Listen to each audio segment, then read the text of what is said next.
Bonjour fidèles téléspectateurs de la chaîne des 10 régions, il est 10 heures au Cameroun, bien sûr dans la localité de Carrousel, le siège même de Cam10 Télévision. Sentez-vous privilégié d'être des nôtres dans ce magazine de la santé. 52 minutes, c'est le temps que nous allons passer ensemble à décrypter un sujet important de santé. Restez connectés, installez-vous confortablement, on revient juste derrière cette transition.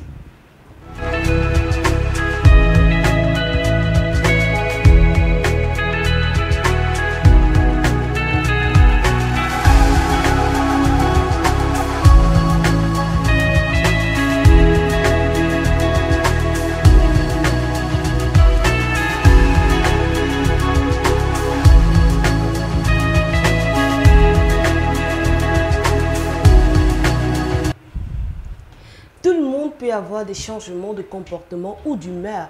Mais lorsque ces changements deviennent chroniques, SOS, il peut y avoir un problème. Vous pourriez souffrir de troubles bipolaires.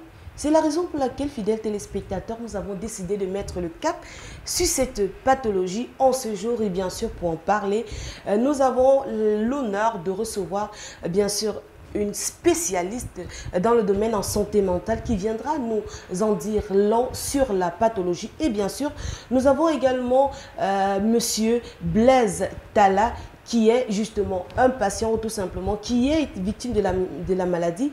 Mais par ricochet, il est également le président des personnes ayant des troubles mentaux, je vais dire des problèmes de santé mentale. Donc sur ce plateau, vous aurez tout ce qu'il faudra savoir justement concernant les troubles bipolaires, sans oublier un autre routine, fidèles téléspectateurs, car nous aurons également les informations qui ont marqué la semaine en santé. Bien sûr, sans oublier, docteur, j'ai une question. À ce moment-là, fidèles téléspectateurs, vous le savez, vous aurez l'occasion de poser toutes vos questions aux médecins sur le plateau en envoyant simplement des SMS et des messages WhatsApp. Nous allons recevoir sur ce plateau et le docteur se fera l'honneur, bien sûr, de répondre à toutes vos questions. Si tout est compris, fidèles téléspectateurs, plus de temps à perdre. On va tout simplement migrer dans notre premier arrêt pour marquer les informations de la santé.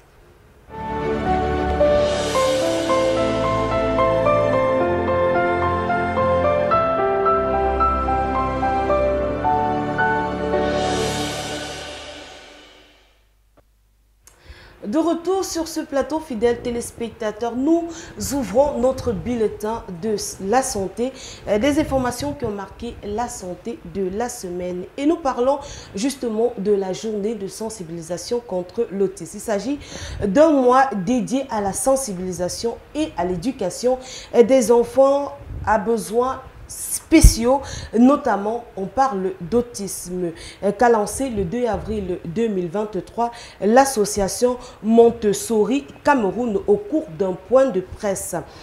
Durant ce mois, il s'agira bien sûr de sensibiliser les personnes, l'entourage sur la maladie qu'est l'autisme. Les activités s'étendront du 27 au 28 avril bien sûr de cette année. Donc nous aurons un compte rendu bien sûr qui nous a été fait par Marie-Solange Manga et Amadine Anda. Comme chaque 2 avril, c'est la journée internationale de sensibilisation contre l'autisme. Occasion faisant le larron, l'association Montessori Cameroun a procédé au lancement de tout un mois d'activités de sensibilisation contre l'autisme. Les apprentissages fondamentaux de base ont atteint leur point culminant. Eh bien, nous pensons qu'il faudrait penser à l'insertion sociale effective pour ces enfants qui diagnostiqués il y a environ 15 ans, 17 ans. Ce sont des adolescents, des préadolescents. Il faudrait penser à leur insertion sociale effective. Le mois bleu qui s'est ouvert ce jour devra faire comprendre aux parents et à la société entière que l'autisme est une maladie qui se manifeste par une altération des interactions sociales et de la communication. Les enfants atteints par ce mal peuvent être réinsérés dans la société active. Je suis la maman d'un petit garçon autiste de 12 ans. Il est né à Moscou. Nous sommes au Cameroun depuis 5 ans, déjà 6 ans. Après avoir parcouru beaucoup d'écoles, nous avons atterri ici et depuis que nous sommes là, ça fait 3 ans. Nous comptons rester. Bon, je ne peux pas prédire ce qui va se passer, mais je me base sur ce qui s'est déjà passé. L'école nous a permis de dépasser beaucoup de difficultés. De plus en plus d'acteurs privés se sont lancés dans la création des écoles spécialisées et plus tard inclusives. Mbala Agatha Mireille est un fruit de ces écoles car aujourd'hui médaillée d'or en taekwondo. Je travaille un poste. Même chose, je suis la famille. Montessori Cameroun, durant un mois, va mener un certain nombre d'activités liées à la... Experts have advised against the use of cotton band in cleaning the ear, citing hair problem as consequences. In this following report, Promise Akante meets a health expert and together they highlight the harmful effect of using cotton bands. Listen. They are everywhere. Cotton buds with plastic or wooden sticks used by most people to clean their ears. However, this gesture rather causes damage. Dr. Fabrice Watsop begins by explaining the structure of the ear. Constitué de 3 parties. Il y a l'oreille externe. The ear is made up of 3 parts: the external ear, the middle ear, and the internal ear. It is carpeted by a flesh which contains a gland that produces a yellowish fatty substance. This substance resembles pure honey, and this honey carpets the auditive drive, and the goal of this substance, called cerumen, is to protect the external ear. L'oreille externe. The ear has auto-cleaning potentials, as our resource person explains. Le cérumen a 3 rôles. Cerumen has 3 roles. First, the cerumen lubrifies the external ear and then traps harmful particles from the atmosphere that can negatively impact hearing. The substance also plays the role of auto-protection by auto-cleaning the ear. Therefore, by cleaning the ear with cotton buds, with plastic tubes, for most Cameroonians, it has disadvantages because cotton bud, instead of removing this substance, cerumen, it rather pushes the cerumen towards the end of the external ear, where we find a fragile membrane called the eardrum. And recall that it is the vibration of the eardrum that transmits sound waves to the ear so that we can hear sounds. Transmet les ondes sonores à l'oreille pour qu'on puisse entendre les sons.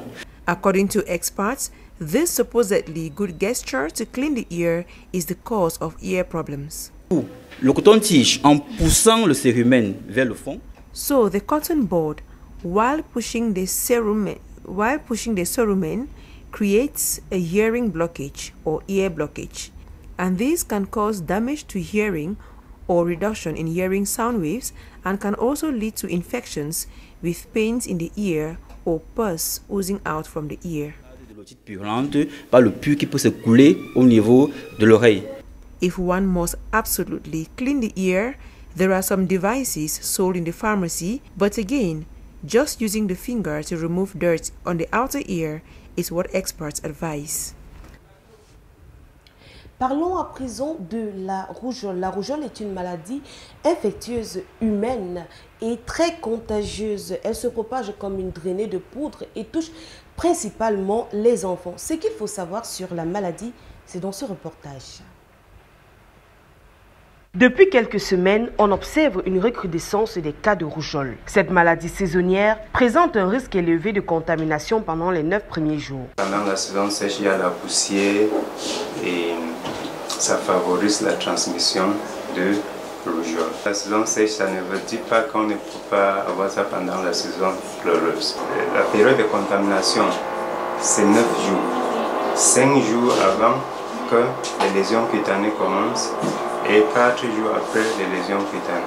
Le diagnostic est clinique dès l'apparition des premiers symptômes. Ce symptôme peut survenir à partir du 1er jusqu'au 4e, 5e jour. Ça commence avec une fièvre qui qui peut être forte, 39, 39,5. Et après quelques jours, on commence à avoir les autres symptômes, la toux, le rhume, et puis on peut avoir la conjonctivite. Dans ce cas, le traitement des symptômes est possible et des mesures restrictives sont prescrites pour limiter la propagation de la maladie. Ce qui fait que l'enfant qui a la rougeole, il ne doit pas aller à l'école, au moins une semaine à la maison. Et si l'enfant vient déjà avec les lésions cutanées, vous savez que vous pouvez donner même 5 jours comme ça à la maison. Il n'y a pas un traitement particulier pour la rougeole. On traite surtout les symptômes. Le traitement est surtout symptomatique. Donc la fièvre, on traite la fièvre, la toux. La situation épidémiologique de la rougeole révèle qu'entre septembre 2021 et septembre 2022, 72,3% des cas positifs de cette maladie virale concernent les enfants n'ayant pas reçu de vaccin. La sensibilisation est urgente car le plus important repose sur la prise du vaccin comme moyen de prévention et de réduction de la forme sévère de la maladie. C'est avec cette information que nous refermons notre bulletin d'information de ce magazine de la santé. À présent, nous revenons pour accueillir notre spécialiste sur ce plateau et bien sûr notre président de l'association des personnes atteintes de maladies mentales. Prenons juste cette transition et nous revenons.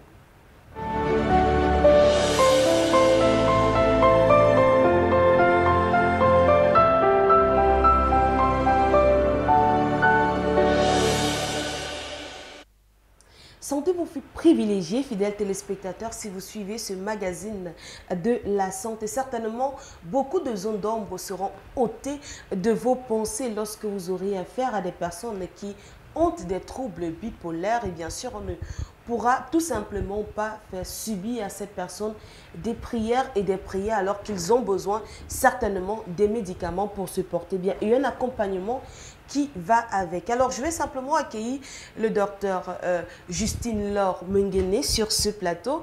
Elle est sous-directeur au ministère, sous-directeur santé mentale au ministère de la Santé publique et par ailleurs, elle est psychiatre à l'hôpital Jameau de Yaoundé. Bonjour docteur. Bonjour Claudia. Comment allez-vous? Très bien. Content de vous retrouver sur ce plateau. D'ailleurs, que vous donnez déjà du sourire à beaucoup de personnes qui avaient déjà perdu justement tout espoir et qui étaient abandonnées à eux-mêmes. Donc, c'est véritablement un honneur pour nous de vous recevoir sur ce plateau. L'honneur est partagé. D'accord.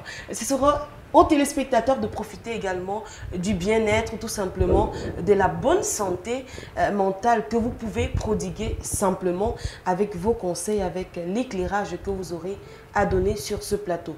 En face également, nous avons Monsieur Talla Blaise, qui est également le président de l'association camerounaise des personnes ayant des problèmes de santé mentale. Et il est également un patient bipolaire, atteint des troubles bipolaires. Bonjour. Bonjour madame. Bienvenue sur ce plateau. Ok, merci.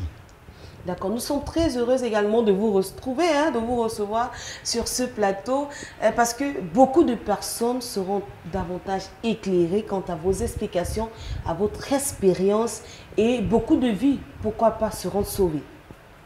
C'est ça. D'accord.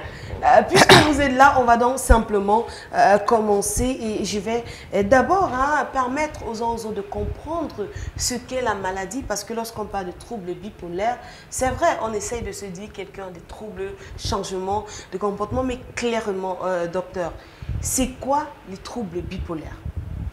Voilà, merci beaucoup, merci à tous les téléspectateurs, à M. Talla particulièrement, que j'admire parce que c'est une personne qui vit avec le trouble bipolaire. Donc le trouble bipolaire, c'est une maladie mentale chronique, comme un peu le diabète, la médecine générale, oui. L'hypertension, qui appartient au grand groupe des troubles de l'humeur et qui se manifeste par des épisodes de dépression et ou des épisodes d'exaltation, d'agitation qui sont appelés accès maniaque. Et entre les deux épisodes, on a des périodes d'intervalle de bonne qualité, c'est-à-dire la personne va normalement à ses occupations. D'accord. Maintenant, vous avez employé deux termes là, c'est vrai. On parle d'excitation, on parle également d'excès maniaque. Moi, je voudrais véritablement comprendre, c'est quoi ces deux termes? Où est-ce qu'on se situe lorsqu'on parle d'excès maniaque et puis d'excitation? Voilà, on a parlé ici de la présence d'un ou des deux troubles de l'humeur. C'est-à-dire que quand on a des problèmes de l'humeur, soit on est mal, c'est la dépression, soit alors on est trop bien ou trop nerveux, c'est l'accès maniaque. Et quand on parle de dépression, c'est quoi? Généralement, ça peut être un individu qui a la vision pessimiste de soi, du monde, et qui vous dit « je ne peux rien, je ne vaux rien, je n'ai envie de rien ». Sur le plan émotionnel, il y a un dégoût, un désintérêt de tout ce qui était investi habituellement. Il y a une instabilité au niveau des affects, c'est-à-dire elle peut facilement passer du rire au pleur, voilà, ou fondre en larmes. Elle peut être ralentie un peu, c'est-à-dire que vous lui posez des questions, elle prend du temps pour répondre. Les phrases sont extrêmement courtes, voilà, elles ne sont pas du tout élaborées. Et puis même la démarche, elle est lente. Il a tendance à se mettre en retrait. On peut avoir des idées suicidaires, parce que c'est une cause de suicide. Et sur le plan physique, on peut avoir un amaigrissement, la personne a des difficultés. Il a une anorexie, il ne veut pas s'alimenter. Ou alors une hyperphagie, mange beaucoup. Parce que dans notre contexte, on pense souvent que avoir un bon point, c'est signe de bonne santé mentale et physique. Non, même aussi sur le plan mental, ça peut être également un élément qui oriente vers une dépression. On peut sur le plan sexuel avoir une frigidité, une impuissance. On n'a pas du tout envie d'avoir des rapports. Et des troubles de sommeil, un type d'insomnie, réveil nocturne et problèmes d'endormissement, insomnie d'endormissement. Alors que l'accès maniaque, c'est l'inverse en fait de la dépression. Autant celui qui est déprimé dit « je ne suis rien, je ne vaux rien », autant celui qui est dans l'accès maniaque dit que lui, il vous dit qu'il peut construire le Cameroun en un jour, il est très optimiste. L'humeur ici peut être joyeuse, donc vous avez quelqu'un comme ça qui peut être joyeux 24 heures sur 24, ou alors très irritable, très agressif 24 heures sur 24. Autant dans la dépression, on est ralenti, on a envie de rien, autant dans l'accès maniaque, c'est l'agitation. On fait des va-et-vient. Or, il y a ce qu'on appelle, nous, une hyperactivité stérile, c'est-à-dire qu'il dit qu'il lave le sol, il fait à peine 2 minutes, il laisse le sol, il dit qu'il range les habits, il fait à peine 2 minutes, il laisse, il dit qu'il balaie la cour. Donc, on fait comme ça, il y a une série d'activités improductives. Il y a la prodigalité, la personne donne ce qu'elle a. Elle peut donner ses biens, son argent. Et sur le plan sexuel, on a une levée d'inhibition, c'est-à-dire que tout ce qui était relevé de tout ce qui devait être censuré est levé. On peut avoir cet exhibitionniste, la personne se dénude, marche nue et ça fait des points d'atteinte à la pudeur. Voilà, et quand vous avez donc quelqu'un comme ça, qui 24 heures sur 24, également j'ai oublié, il parle sans cesse, dont l'inverse de la dépression. Dans notre contexte, bien évidemment, puisque ça ne cadre pas avec son mode de fonctionnement normal, on va parler de sorcellerie, de possession, mais ici c'est le lieu de savoir que comme le rein peut être malade, le foie peut être malade, le cerveau également peut être malade et donne comme manifestation un individu qui se dénude tranquillement et qui marche nu dans la rue en chantant, en dansant ou en étant nerveux. D'accord. Voilà. Mais docteur, j'ai quand même une question. Est-ce qu'on peut faire les deux excès à la fois, les deux phases? Donc, à un certain moment, on est peut-être dépressif ou alors on commence peut-être par l'excès maniaque et puis à un certain moment, on change. Est-ce que c'est possible de faire les deux extrêmes durant une même crise? Les deux excès durant une même crise, oui, c'est possible. Mais quand on parle de troubles bipolaires, il faudrait qu'un épisode surviennent après qu'il y ait un intervalle de stabilité. Mais il y a ce qu'on appelle lors de la prise des médicaments, le virage maniaque, c'est-à-dire vous prenez un antidépresseur parce que vous êtes mal Et le médicament vous met tellement bien que vous virez donc de l'autre côté, c'est-à-dire dans la joie ou la grosse agressivité, dans l'accès maniaque. Oui, ça se peut. D'accord. Je vais revenir un tout petit peu à Monsieur Talla. Voilà. Vous, selon mes informations, tout simplement, selon ce que j'ai appris, c'est en 2012 que finalement le diagnostic a été posé, que vous êtes atteint de troubles bipolaires. Mais avant, ça s'est passé comment? Est-ce que vous avez eu ces symptômes, ces accès maniaques et puis, ou alors vous étiez plutôt dépressif? Qu'est-ce qui s'est passé de votre côté? Ok, en principe, quand je reviens à moi-même, j'ai fait la première crise, ça devait être à l'âge de 8 ans. Oui. Je me rappelle, je me souviens, quand je me suis levé du lit, j'ai commencé à courir et je disais qu'il y a des gens qui sont en train de me poursuivre. Et quand mes parents ont vu ça, ils m'ont plutôt amené chez les tradipraticiens. On a fait des soins et puis je me suis retrouvé. Je ne sais pas ce qui s'est passé, mais j'ai fréquenté sans problème. Mais c'est à 22 ans que ça a surgi. J'ai commencé à bavarder, à raconter des choses qui n'avaient pas de sens. Oui. Et les gens étaient effrayés. Et quand je suis arrivé au village, malheureusement j'étais ici en ville, quand on m'a amené au niveau du village, c'est encore les tradipraticiens qu'on est allé. Mais cette fois-ci, les tradipraticiens ont dit que certainement peut-être j'ai partisé pour avoir le diable, pour avoir de l'argent. Pourquoi? Parce qu'ils sont rendus compte dans mes informations que j'étais en train d'acheter un camion.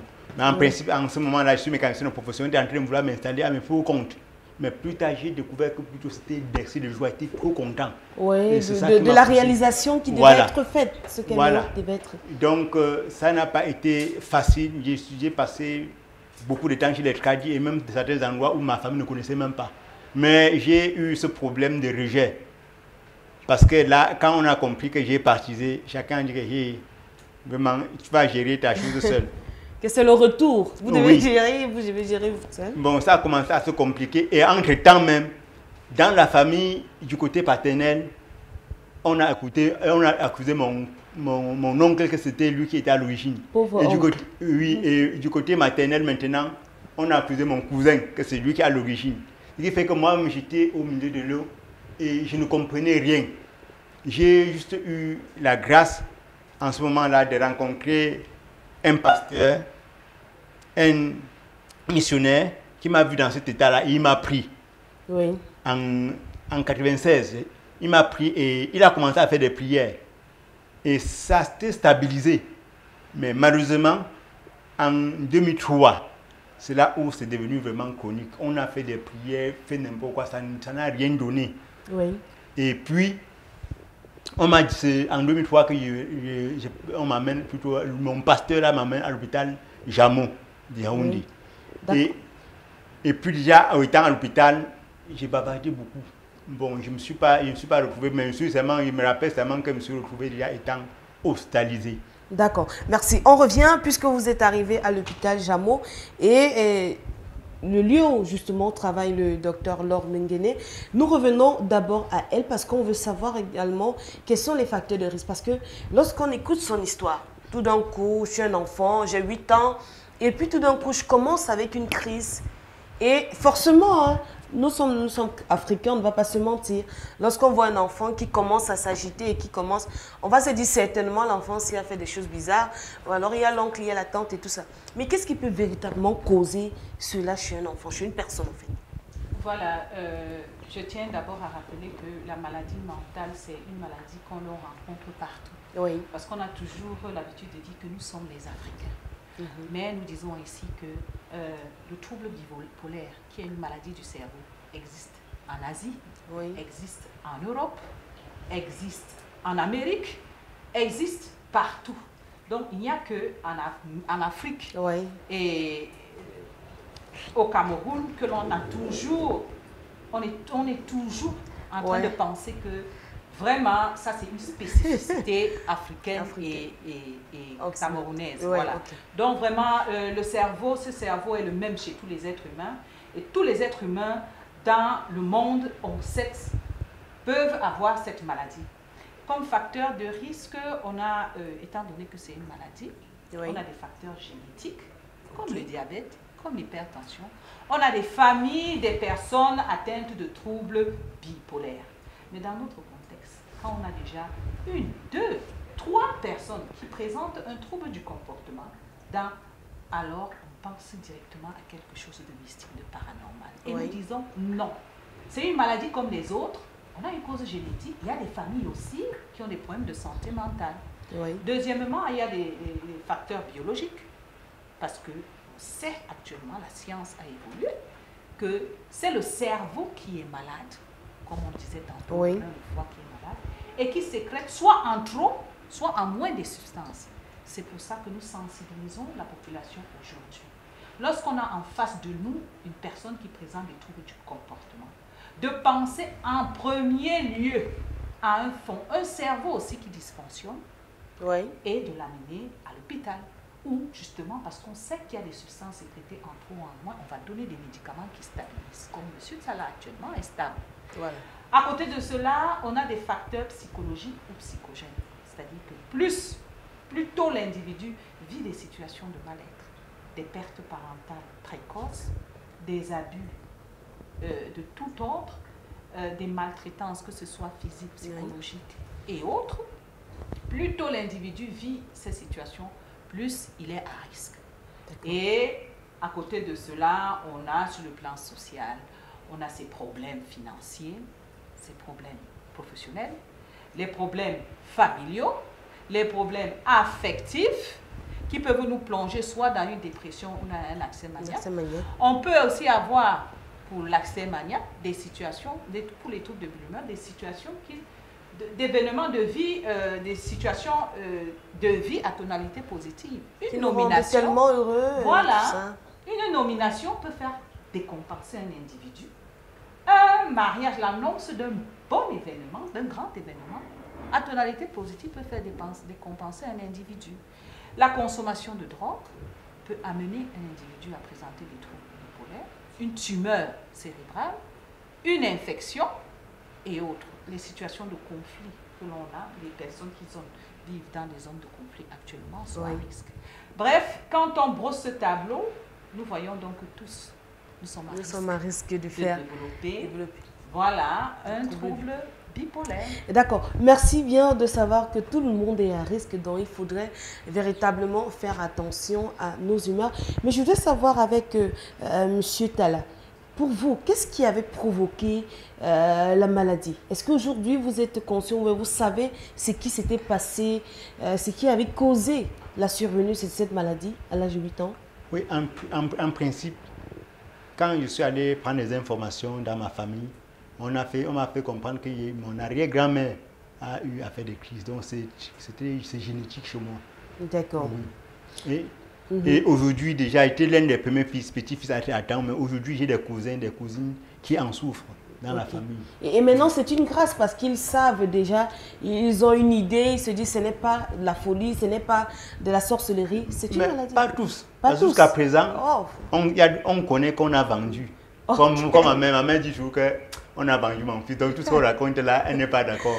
Et même les autres, c'est comme ça. Donc, c'est pas facile d'accepter la maladie. D'accord, c'est toujours un blocus, il y a toujours un blocus dans la pensée camerounaise.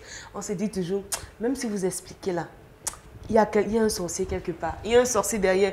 Dans tous les cas, avec l'explication du docteur Laure, on comprend carrément qu'il n'y a pas de sorcier, c'est une maladie qui peut arriver à tout le monde. Maintenant, je vais revenir parce que vous avez déjà brossé un tout petit peu les symptômes de la pathologie. Mais je veux savoir, parce qu'on a quand même, il y a quand même eu des cas qui ont défrayé la chronique au Cameroun. Et tout récemment, on se souvient de ce qui s'est passé le 8 mars et bien avant. Donc, de ces personnes qui, du jargon, sortent de leur voiture, entre guillemets, parce que je ne peux pas attester qu'ils soient sortis d'un véhicule quelconque, mais des personnes qui se sont retrouvées en train de marcher dans la rue, tout nues, dénudées, et puis des personnes qui sont sereines, elles se baladent dans la rue, et puis la personne emprunte même une moto pour retourner, pour rentrer. Un autre a carrément été agressé par la population parce qu'on se disait certainement cette femme-là c'est un retour. Est-ce que cela peut véritablement arriver parmi les symptômes qu'une personne du jour au lendemain, se dénude et puis commence à marcher dans la rue souffrant de troubles bipolaires? Voilà, merci beaucoup.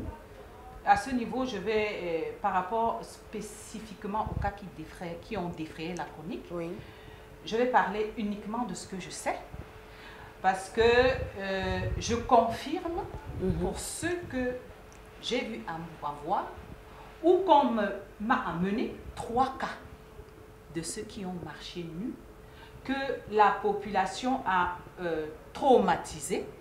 Voilà, 3 cas de personnes effectivement atteintes de maladie mentale, oui, parce que c'était mes patients. Voilà. Et c'est pour ça que je peux confirmer. Le dernier cas, je ne sais pas, on n'a pas eu à nous l'amener, mais bon nombre des cas précédents, j'ai reconnu mes patients. Donc, et effectivement, ces personnes qui ont un mauvais traitement, oui, parce qu'on lance des cailloux sur elles, on se moque d'elles, on raconte même plein de choses qui ne sont pas vraies. Je parle du monsieur, par exemple, qui avait marché nu à Mokolo, où on avait montré même des clés de la voiture, une voiture, en disant que c'était sa voiture et autres, et des clés, alors que ce n'était pas sa voiture. C'était quelqu'un qui cherchait tranquillement du travail. Il avait des clés sur lui, mais c'était les clés du portail de la maison. Donc, entre ce que les réseaux sociaux ont l'habitude de nous dire et la réalité, nous pensons qu'il y a un trop grand fossé. Et vraiment, nous exhortons la population à faire très attention à la communication dans les réseaux sociaux. Parce que vous avez comme ça un individu qui, lui, était justement mal par rapport à cette situation déjà de chômage, qui décompense parce qu'il y a un problème au niveau de la prise des médicaments et qui est traité de tout le nom. Donc, oui, en cas de trouble bipolaire, dans de nombreux cas qui défraient la chronique, on a des personnes effectivement qui sont malades et qui, dès qu'ils prennent le traitement, sont comme M. Talla, ont une vie de famille, des enfants, épousent. Donc, de grâce, comme on soutient les nôtres qui ont des problèmes organiques, nous on a l'habitude de dire en santé mentale, quand quelqu'un vomit du sang, est-ce qu'on se moque de lui? Non. On le rejette, on l'abandonne? Non, bien sûr. Mais maintenant, on souhaite que les populations aient le même comportement. Quand on voit quelqu'un qui est nu dans la rue, la bonne attitude, ce n'est pas de se mettre à filmer parce que ces personnes ont une vie et puis à ce moment, elles sont malades. Le cerveau est malade, donc ne sont pas conscientes. N'en abusons pas.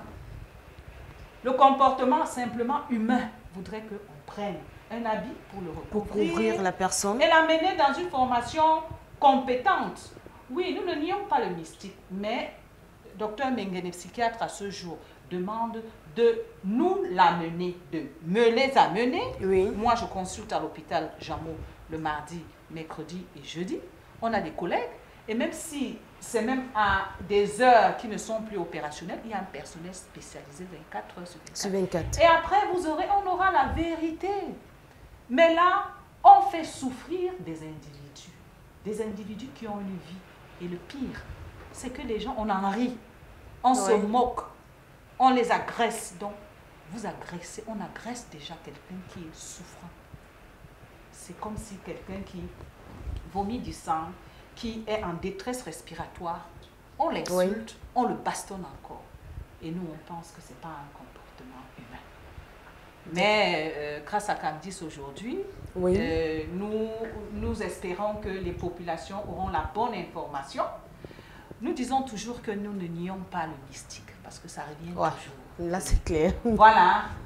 Mais nous disons aussi que ne versons pas là-dedans. Si le mystique donne la maladie mentale, le mystique donne aussi la maladie physique, non? Oui. Voilà. Mais quand quelqu'un a sa plaie, quand quelqu'un fait son cancer, quand quelqu'un vomit du sang, est-ce qu'on l'amène en premier lieu chez les prêtres exorcistes tradipraticiens? Non. Voilà. Donc aussi, ici, nous sommes là pour dire qu'actuellement, l'individu souffre. L'individu est dans un état de mal-être. De façon générale, on a l'impression. Le mal-être règne en maître. Sur le plan professionnel, les gens sont mal. Sur le plan affectif, familial, financier, social, les gens sont mal. On aura de plus en plus des personnes atteintes de maladies mentales, des personnes qui posent des problèmes de troubles du comportement. Alors, on a intérêt à être sensibilisé, à savoir que ce cerveau-là souffre. C'est véritablement important. Et les accompagner aussi. Ne pas être en premier lieu enclin à ces actes, à ces gestes de violence. Parce que filmer, c'est violent. C'est violent. Voilà. Merci beaucoup. C'est important de sensibiliser les personnes. Je crois que nous allons revenir même avant la fin de ce programme, une fois de plus sensibiliser les uns et les autres. Je vais revenir avec Monsieur Talla, qui est des nôtres. Et j'ai dit par ailleurs, président de l'association camerounaise des personnes ayant des problèmes de santé mentale. Voilà. On parle des crises. Généralement, les crises, lorsque vous aviez les crises, elles revenaient à quelle fréquence? En fait, quelle fréquence? Et est-ce que vous pouviez véritablement vous souvenir de ces moments de crise? Oui, effectivement, je peux me souvenir parce que toutefois, j'ai fait des crises plusieurs fois en principe. Mais déjà en 2003, j'étais à l'hôpital et à la sortie même, j'avais des difficultés. Parce que je me demandais au quartier, on va me dire que je souffrais de quoi. Bon, c'était un peu compliqué. Mais là, quand je suis rentré au quartier, en 2005, je suis revenu. Ça, j'étais plutôt dépressif. Parce que quand je suis tombé malade en 2003, à l'époque, j'étais à Mokoro, je vendais des chaussures avec les amis qui étaient même déjà mariés. J'avais une grande fabrique de papins du côté de Soumangui.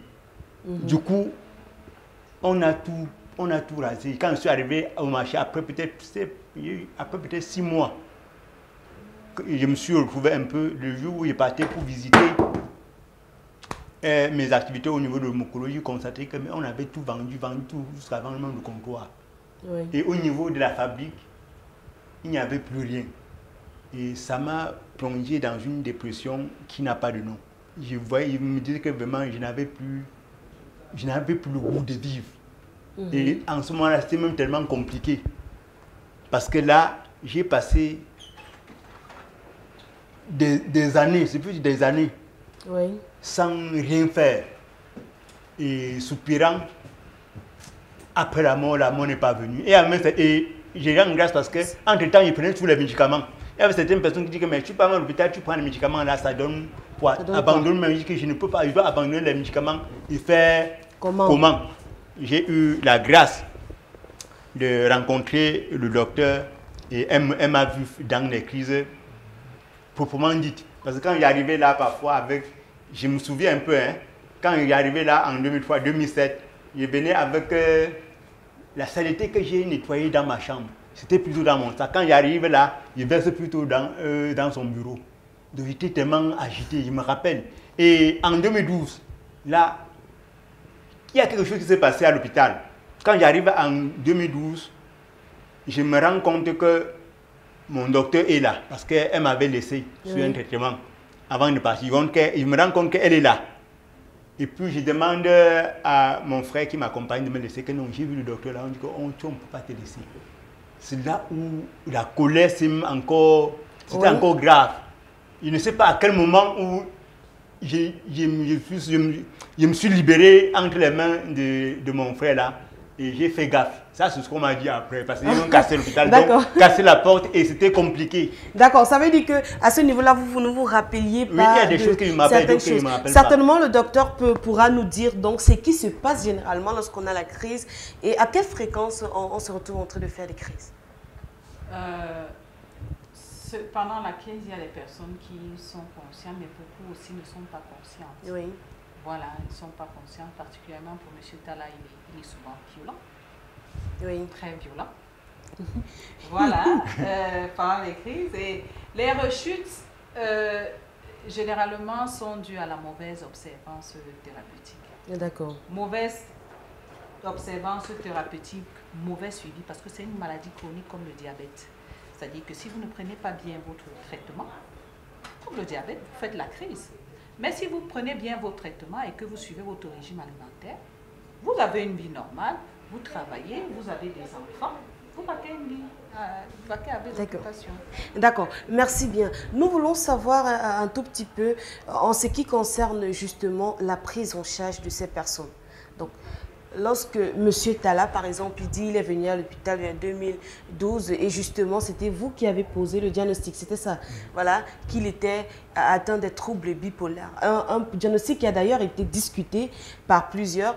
Maintenant, lorsque vous détectez que cette personne est atteinte de troubles bipolaires, comment ça se passe? Comment se passe l'encadrement, la prise en charge de cette personne? Voilà, si la prise en charge est fonction de l'accès qu'on a sur le moment. On vous a dit que ça peut être soit un épisode de dépression, soit l'accès maniaque. Voilà, généralement quand c'est l'accès maniaque, comme ce que M. Talla a souvent, et c'est une hospitalisation parce que c'est une urgence. Il est très agité, il faut le garder. Et là, on donne des médicaments qu'on appelle les neuroleptiques qui vont le tasser, faire en sorte que réguler donc toutes ces substances-là qui sont sécrétées en trop et tout va revenir à la normale. Et il y a aussi un médicament qu'on appelle le thymorégulateur qui va maintenant réguler son humeur pour qu'elle ne fasse plus des yo-yo. Pour que cette humeur-là ne fasse plus des yo-yo. À côté de cette prise en charge médicale, il faut une prise en charge psychologique. D'accord. C'est-à-dire que retrouver le facteur qui a été à l'origine de la décompensation. Est-ce que c'est une situation conflictuelle sur le plan familial, sur le plan conjugal, et essayer donc d'assainir le milieu parce que les mêmes causes vont entraîner les mêmes effets. Et puis l'entourage sur le plan psychosocial et même l'individu par après quand il sera stable. On explique à l'individu et à l'entourage, ça c'est la prise en charge psychosociale, la maladie, la psychoéducation, c'est important. Leur faire comprendre que ce n'est pas la sorcellerie, ce n'est pas mystique, c'est simplement un cerveau qui est malade. Et quand on a affaire à un trouble bipolaire, la prise en charge est à vie, comme le diabète, l'hypertension. Mais le problème, c'est qu'en santé mentale, dans les maladies mentales, les familles, les patients n'acceptent pas le diagnostic de maladie chronique. Comme on accepte le diabète et on comprend tranquillement son médicament toute la vie. En santé mentale, non. Pour eux, il faut la guérison. Donc, comme on leur dit donc que c'est chronique et que il ne faut pas parler de guérison mais stabilisation, ils ont tendance donc à aller vers d'autres horizons, prêtres, exorcistes, tradipraticiens pour trouver la solution et autres. Et ça fait qu'il peut y avoir des rechutes. Ou alors, pour certains, c'est une mauvaise observance thérapeutique. Ou, chez d'autres, ils suivent même bien, mais à un moment, il y a un traitement d'entretien. On baisse les doses, comme actuellement M. Talla, les doses sont baissées, mais il peut être sujet à des situations stressantes. D'accord. Et là, il fait décompense. Voilà. Oui. C'est pour ça qu'une hygiène mentale est importante. D'accord. Merci beaucoup. C'est important de le savoir que M. Talla, il suit normalement son traitement. Et la preuve, hein, M. Talla est un homme établi. Il a une femme, il a des enfants. Oui, oui. D'accord, ils sont combien déjà? Non, je n'ai pas encore d'enfants. Ok, mais il y a une femme. Ok, donc super. Et en plus, il est le président de l'association camerounaise des personnes ayant des problèmes de santé mentale. Ça veut dire que dans votre association, à cause de votre maladie, vous avez décidé de vouer votre temps, votre énergie pour sauver ces personnes qui... Oui, effectivement, si vous parlez de l'association qui a été créée en 2007. Oui. En principe, j'avais des problèmes à l'époque là. Je voulais m'exprimer, mais il n'y avait personne pour m'écouter. D'accord. Et quand j'étais au quartier, on disait non, ça ne va pas. Donc personne ne m'écoutait, j'étais étouffé. Et en ce moment-là, il n'y avait que le personnel médical qui pouvait prendre soin de moi, qui m'écoutait. C'est là où j'ai décidé, j'ai demandé si existait l'association. Il n'y a pas d'association. J'ai décidé de mettre sur pied l'association. Et vraiment, comme le docteur là, ce sont les membres fondateurs de cette association. Ce n'est pas seulement mon association, elle est là. C'est elle qui a pris la chose en main pour que l'association marche. Et ça a réglé beaucoup de choses dans des familles. D'accord. Oui. Merci beaucoup de savoir qu'il y a désormais des personnes qui peuvent écouter d'autres personnes qui sont victimes de cette maladie. Voilà. On va sortir, docteur Justine Laure Menguéné, on va parler justement de ce qu'il faut faire. On a parlé de la prise en charge. Maintenant, comment faire lorsque on se rend compte qu'une personne développe déjà ces effets stressants qui pourraient entraîner au trouble bipolaire? Qu'est-ce qu'il faut faire concrètement? Qu'est-ce qu'on doit dire à la population? Voilà, lorsque l'on a en face de soi, on parle de trouble bipolaire, quelqu'un qui est dans un état par exemple d'agitation, la première des choses, ce qu'il faut faire, c'est de l'écouter. Parce que généralement, on les taxe de folles. On leur dit, tu es fou, vraiment, tu es malade, il faut aller à Jambo. Là, ça les rend très agressifs. Toujours écouter, se comporter avec elle comme on se comporte avec tous les autres malades. Maintenant, si la personne est très agitée, comme quelqu'un qui est inconscient, on appelle les gens dans son environnement pour le saisir en lui disant, on lui dit que bon, nous on ne le comprend pas peut-être, on commence par lui dire qu'on ne comprend pas ce qu'il dit, ce qu'il veut, qu'on veut l'amener dans un milieu spécialisé pour le faire, mais s'il ne veut pas, parce que généralement lui il ne se sent pas malade, on prend des gens qui le contraignent et on l'amène dans une formation sanitaire. Mais et de façon globale, la prévention en ce qui concerne les troubles bipolaires, comme de toutes les maladies mentales, c'est vraiment d'abord de mettre l'amour au centre de notre existence. Mettre l'amour au centre de notre existence, le maître mot. Je crois qu'il faut davantage donner de l'amour à ces personnes. Le docteur Laure ne m'en dira pas le contraire. D'ailleurs, c'est ce qu'elle fait au quotidien à ces personnes qui sont atteintes de maladies mentales à l'hôpital Jamo de Yaoundé. Merci d'être passé sur ce plateau. Merci également à M. Talla Blaise d'être passé sur ce plateau, d'avoir partagé son expérience avec les téléspectateurs. Ok, je vous remercie. Je remercie vraiment ma mère qui m'a invité. D'accord. Et à vous, fidèles téléspectateurs, vos messages, vous pourrez les envoyer et le docteur se fera certainement le plaisir de vous apporter des réponses concrètes. Restez scotchés sur Cam10 Télévision. Nos programmes se poursuivent. Surtout, portez-vous bien et bon week-end à tout le monde.